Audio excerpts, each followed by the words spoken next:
옛날 어느 마을에 혼기가 꽉 찬 처녀가 있었습니다. 그래서 부모님들이 걱정이 많았는데 이게 웬일입니까? 어느 날 갑자기 동쪽 마을과 서쪽 마을에서 이렇게 혼인이 들어온 것입니다. 근데 알고 보니까 동쪽 마을 젊은이는 아주 못생긴 남자인데 굉장히 부잣집이에요. 근데 서쪽 마을의 남자는 아주 무처럼 쭉 빠진 청년인데 세상에 너무 가난한 거예요. 그 부모가 생각해도 이러지도 못하고 저러지도 못하는 엄청난 마음의 갈등이 있다가 결정을 못하고, 야, 이거는 네 인생에 달려있으니까 네가 결정을 해라 하고서 이 양 어깨에 천을 하나 걸어놓고, 동쪽이 좋다면 오른쪽을 내리고 서쪽이 좋다면 왼쪽을 내려라, 이렇게 했는데 이게 웬일입니까? 세상에 조금 기다리더니만 이 아가씨가 두 개의 천을 내려버리는 거예요. 그러니까 아빠 엄마가 깜짝 놀라면서, 야, 이게 뭐냐? 그러니까 하는 말이, 낮에는 동쪽 집에 가서 밥을 먹고 저녁에는 서쪽 집에 가서 잠을 잤으면 좋겠다 라는 말을 하는 거예요. 여기에서 유래된 고사성어가 우리가 알다시피 동가식 서가숙이라고 하는 말이 나온 겁니다. 이것도 아니고 저것도 아니고 결정하지 못하고 흔들리는 사람을 말하는 겁니다. 오늘 우리의 신앙도 이렇게 흔들거리는 신앙이 아닌지 가만히 생각해 보시면 좋겠습니다. 이 선택의 문제는 굉장히 중요합니다. 선택은 우리 삶에 지대한 영향을 주기 때문에 그렇습니다. 선택은 우리의 삶에 어느 때나 있고 그 선택에 의하여 우리 인생이 진행되고 있는 것입니다. 무엇보다도 신앙의 선택은 더욱더 중요한 것입니다. 기도도 선택입니다. 기도하는 것이 힘들죠? 그러나 기도를 선택한 사람은 기도의 맛을 압니다. 기도의 능력을 압니다. 하나님을 만납니다. 내면에 깊은 자유함이 있습니다. 그러다 보니까 기도를 더 많이 하게 되고 아침에도 나와서 기도하고 저녁에도 나와서 기도하는 기도의 사람이 되어서 기도의 깊은 신앙으로 들어갈 수밖에 없는 거죠. 그러나 기도하지 않는 사람은 하나님을 경험하지 못합니다. 하나님을 만나지 못합니다. 하나님의 은총을 만날 수 없기 때문에 늘 종교인으로 평생을 살다가 끝나는 경우가 많이 있습니다. 우리는 바른 신앙을 위해서 애쓰고 있습니다. 그런데 선택을 하기에 망설여질 때가 많이 있죠. 바른 신앙을 위해서 애쓰고 있지만은 정말 바른 신앙이 뭔지 선택을 해야 된다는 얘기입니다. 근데 선택의 이유를 모를 때가 많아요. 그래서 러시아의 문호인 도스토옙스키는 하나님이 없으면 모든 것이 허용된다, 이런 말을 했어요. 근데 이 말이 쉽게 이해가 안 되죠? 조금 쉽게 설명하면 이렇습니다. 인간은 창조주를 인정하지 않을 때 절대적 기준이 없어지게 된다라는 말입니다. 절대적인 기준이 없으면 선택은 어려워진다는 얘기입니다. 마치 바다에서 파도에 흔들거리는 배처럼 우리의 삶이 흔들거릴 수밖에 없다는 얘기죠. 그 기준이 없으면 그렇다는 얘기입니다. 그래서 우리가 선택을 잘 하려면 반드시 기준이 있어야 됩니다. 기준이 있어야 되죠. 신앙인에게 있어서 기준은 하나님입니다. 하나님의 말씀입니다. 하나님의 뜻이에요. 그렇기 때문에 오늘도 여러분과 제가 하나님의 섭리가 분명한 삶의 기준이 되어서 정말 우리가 선택을 잘 해야 된다는 얘기입니다. 왜냐하면 우리는 너무나 많은 세상의 판단과 기회와 처세술에 노출되어 있어요. 그러다 보니까 세상적 상식으로 모든 것을 판단하려 합니다. 자기의 지식, 경험, 하나님의 뜻, 하나님께 기도하여 하나님께 묻는 것보다 나의 경험으로 모든 것들을 판단하는 경우가 많이 있다는 얘기입니다. 본문에 이스라엘 땅에 3년 기근이 있었어요. 엘리야 선지자가 아방을 만났습니다. 아방이 엘리야에게 하는 말이 왜 이스라엘을 괴롭게 하느냐? 비가 안 오니까 너 때문에 비가 안 온다, 괴롭다, 이런 뜻이거든요. 엘리야가 당당하게 대답합니다. 이스라엘을 괴롭게 하는 것은 내가 아니라 당신과 아버지의 집이 이렇게 망쳐놨다라는 말을 하게 됩니다. 그래서 갈멜산에서 영적 대결을 제안을 합니다. 정말로 이스라엘의 어려움에 빠뜨린 자가 누구인지 공개적으로 알아보자는 것이죠. 바알 선지자 450명과 아세라 선지자 400명 또한 85대 1. 그러니까 엘리야 한 사람과 이방 신들의 지도자 한번 붙어보자. 그래서 갈멜산에서 홀로 대결을 하겠다고 제안을 하죠. 바알 선지자, 아세라 선지자, 이스라엘 백성들이 갈멜산에 모였습니다. 이들에게 엘리야가 말합니다. 본문 21절입니다. 엘리야가 모든 백성에게 가까이 나아가 이르되 너희가 어느 때까지 둘 사이에서 머뭇머뭇하려느냐? 여호와가 만일 하나님이면 그를 따르고 바알이 만일 하나님이면 그를 따를지니라 하니 백성이 말 한마디도 대답하지 아니하는지라. 여기서 굉장히 중요한 것이 있는데 이스라엘 백성들이 중간에서 머뭇머뭇한다는 얘기입니다. 하나님도 아니고 바알도 아니고. 엘리야의 말에 바알이면 바알, 하나님이면 하나님 딱 서야 되는데 중간에서 머뭇거렸다고 했습니다. 바알을 버리고 싶지 않은 거예요. 바알은 당시 비와 바람을 주관하는 신으로 상징되었기 때문에 그렇습니다. 하나님도 믿지만 현실적으로 생계에 직결되는 바알을 버릴 수가 없었어요. 영적으로 혼미하여 양다리를 걸치고 있는 것이 본문 내용입니다. 오늘 우리도 세상과 함께 섬기는 양다리 신앙이 아닌가 깊이 생각해 봐야 돼요. 교회를 다닙니다. 하나님을 믿습니다. 그러나 하나님의 말씀대로 정말 믿고 있는지 아니면 내 경험이 훨씬 더 먼저인가 우리가 깊게 생각해 봐야 되는 거죠. 엘리야는 영적으로 혼미한 이스라엘 백성들을 보면서 다음과 같이 말했습니다. 본문 24절입니다. 너희는 너희 신의 이름을 부르라. 나는 여호와의 이름을 부르리니 이에 불로응답하는 신 그가 하나님이니라. 백성이 다 대답하되 그 말이 옳도다 하니라. 이 말을 들은 백성들은 그 말이 옳다고 얘기했습니다. 사실 이 말은 자신들의 눈으로 불로응답하시는 하나님을 보아야 믿겠다는 얘기입니다. 증거가 있어야 믿겠다는 거죠.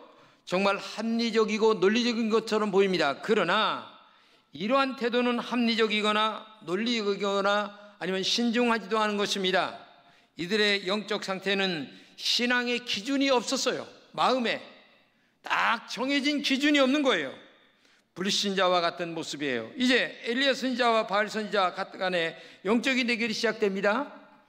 엘리야는 바알 선지자들에게 우선권을 먼저 줍니다. 불을 붙이지 않은 장작과 송아지 제물을 준비했어요. 바알 선지자들은 아침부터 낮까지 바알의 이름을 불렀습니다. 그러나 아무런 응답이 없었어요. 본문 26절에 바알 선지자들의 모습을 한마디로 요약하면 이런 단어가 나옵니다. 뛰놀더라. 뛰놀더라. 그러니까 한마디로 얘기하면 바알 선지자한테 제사를 지내는데 응답이 안 오니까 그 모양이 뛰어노는 모양이었다. 근데 이 뛰어논다고 하는 그 말을 원어로 표현하면 어떤 것을 결정하지 못하여 이리저리 흔들거리는 상태를 말합니다. 같은 단어로는 아까 얘기한 대로 머뭇머뭇거린다.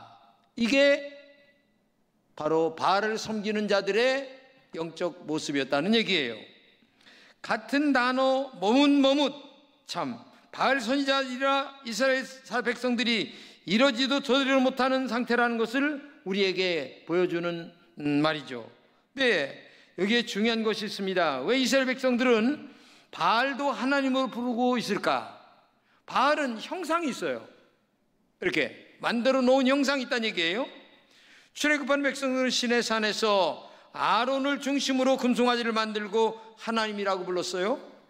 이스라엘이 분열되고 북왕국의 여로보암이 금송아지를 만들어서 베델과 단에 두고 하나님이라고 말했습니다. 당시에 이스라엘 백성들의 눈에 보이지 않는 하나님도 계시지만 눈에 보이는 이 바알이라고 하는 하나님도 있다고 믿었습니다. 바알은 눈에 보이는 하나님이라고 믿었다는 얘기입니다. 이것은 이스라엘 백성들의 영적 기준이 분명하지 못하기 때문에 그래요. 오늘 여러분 신앙생활 합니다. 내가 신앙생활 하는데 나의 영적 기준이 정말 하나님이다 라고 하는 확실한 기준이 내 심령 속에, 마음 속에, 영적 상태에 분명하게 있는가 한번 자신을 생각해 보시기 바랍니다. 이거는 뭐 좋을 때 나쁠 때를 떠나서, 아니면은 뭐 힘들고 어려울 때를 떠나서 내 마음 속에 어떤 경우도 하나님이다, 이게 중요한 겁니다. 우리 교회 성은이라고 하는 청년이 있습니다. 이번에 한전에 취직을 했어요. 가니까 회식이 많은 거예요. 그러니까 이 성은이가 마음속에 기도를 하고 그 많은 사람들 앞에 얘기를 하는 거예요. 나는 교회를 다니고 하나님을 믿기 때문에 내가 이 자리에서 술을 먹지 않는다 라고 딱 선포를 하고 신앙생활을 하니까 얼마나 마음이 편한지 말할 수가 없었다는 거예요. 그 다음서부터는 술을 권하는 사람이 없다는 거예요. 응? 쟤는 교회 다니는 사람. 근데 우리는 양다리, 삼다리, 오다리를 걸치고 살아가는 거예요. 여기 가서는 이렇게 살고 저기 가서는 저렇게 살고 신앙의 정체성이 없는 거예요. 응?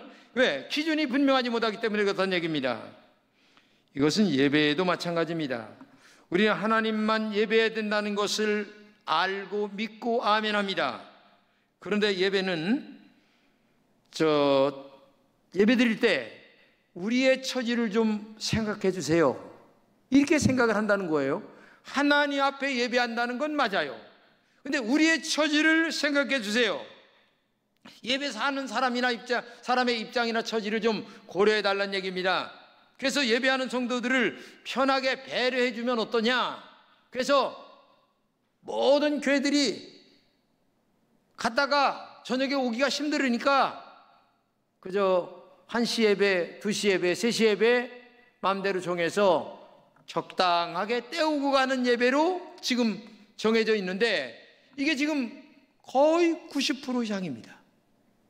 그 한국교회가 지금 다 그게 됐어요.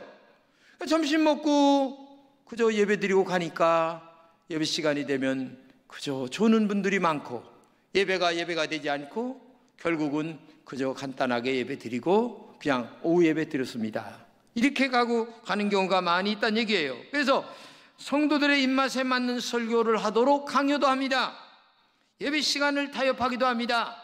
성경책이 무거우니까 아이폰 아니면 뭐 핸드폰 있으니까 그걸로 대신합시다. 그래서 성경책 안 가지고 나온 사람들이 태반입니다. 모든 것을 타협한다는 얘기예요. 형편대로 예수 믿는다는 얘기예요.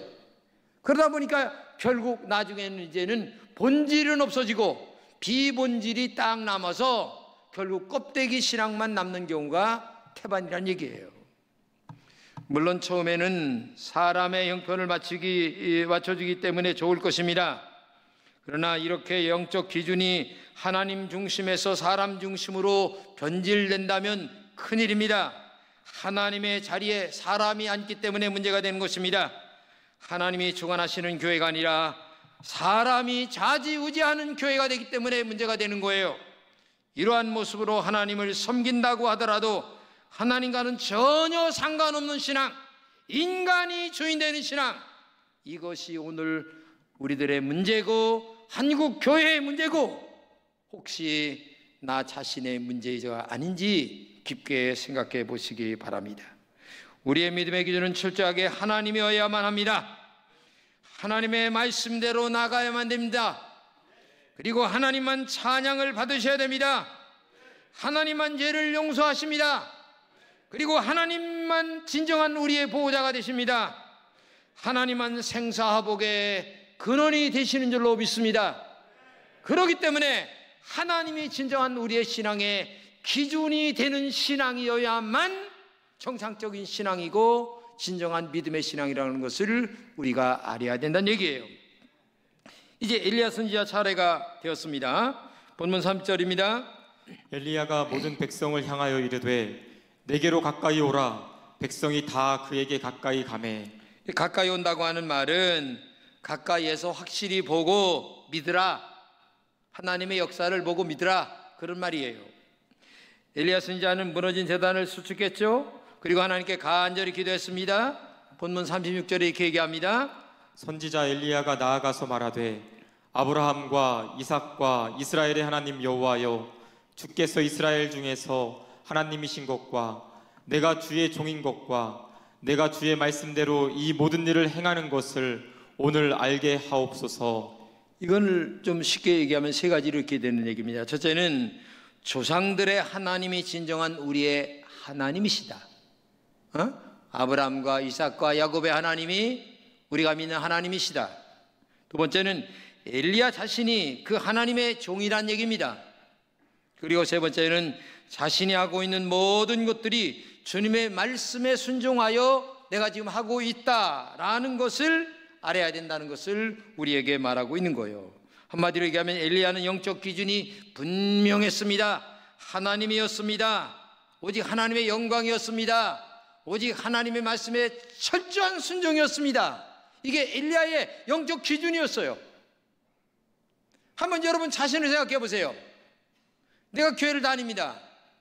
하나님 말씀에 몇 퍼센트 순종합니까? 편리상 내가 어렵고 힘들면 교회를 못 나오는 경우가 얼마나 많습니까? 예배당에 주일이면 꼭 나가고 저녁이면 나간다 라고 하는 신앙의 정신이 머리에서부터 발끝까지 꽉 박혀있는 신앙인가? 한번 여러분 자신을 생각해 보시기 바랍니다. 모든 일에 하나님을 먼저 생각나시나요? 내가 하는 말과 행동에 하나님이 기뻐하실까 생각나시나요? 내가 이렇게 하면 교회가 얼마나 손해될까 생각해 보셨습니까?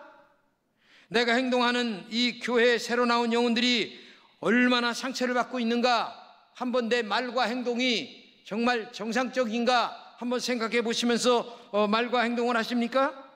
그것은 하나님을 만약에 정말 하나님께 영광이 되지 않고 교회의 유익이 되지 않고 다른 사람들의 영혼에 상처를 주는 일이라면 그것은 하나님을 대적하는 일이고 또 하나님과 거리가 먼 사건임을 우리가 알아야 됩니다.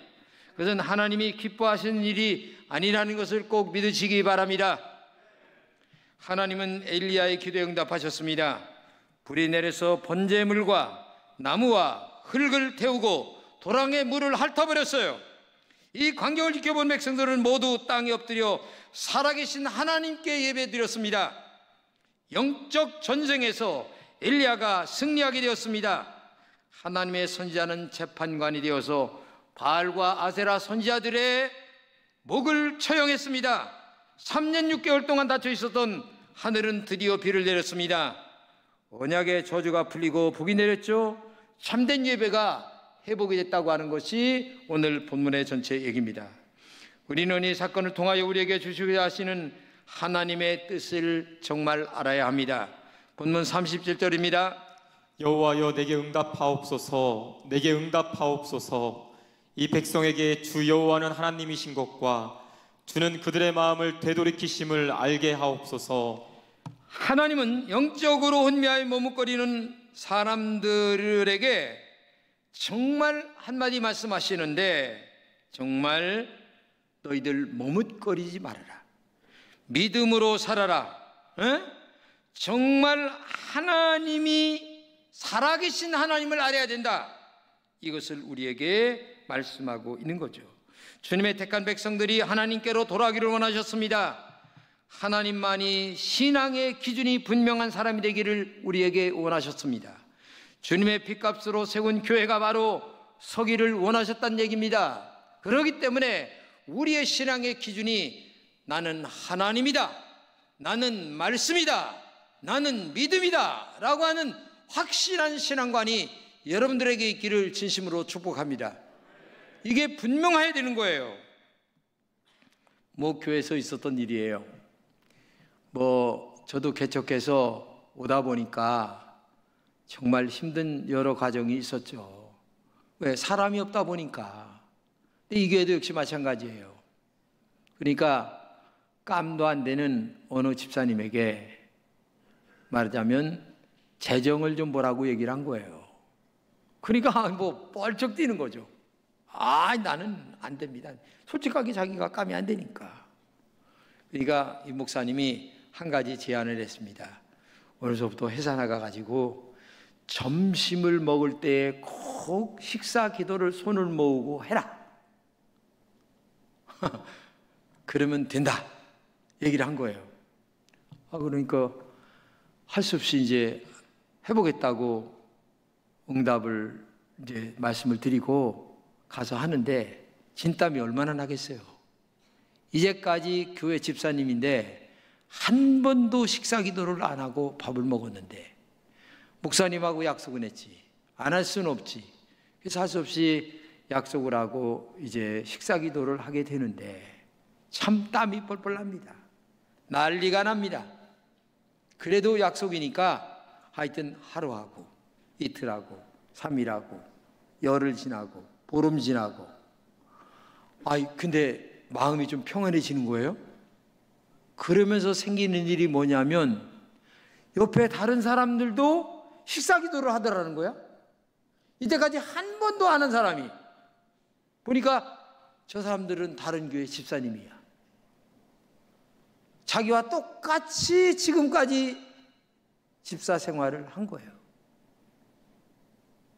그래서 거의 뭐 반수 정도가 식사 기도를 할 정도가 되니까 이제 담대한 믿음이 생기게 되고 뭔가 마음에 영적인 자리 잡음이 기준이 하나님 앞에 나는 식사 기도한다. 나는 교회 집사야. 이런 확실한 신앙관이 마음속에 자리 잡혔다는 얘기예요. 옛날에는 땀 씻는 기도 주여 감사합니다. 이런 기도도 안 했어요. 근데 지금은 확실하게 손을 모으고 기도를 하고 먹으니까 이제는 담대함과 용기가 생기게 되었다는 얘기예요. 그동안 드러내지 못하고 직장 생활을 했다는 얘기입니다.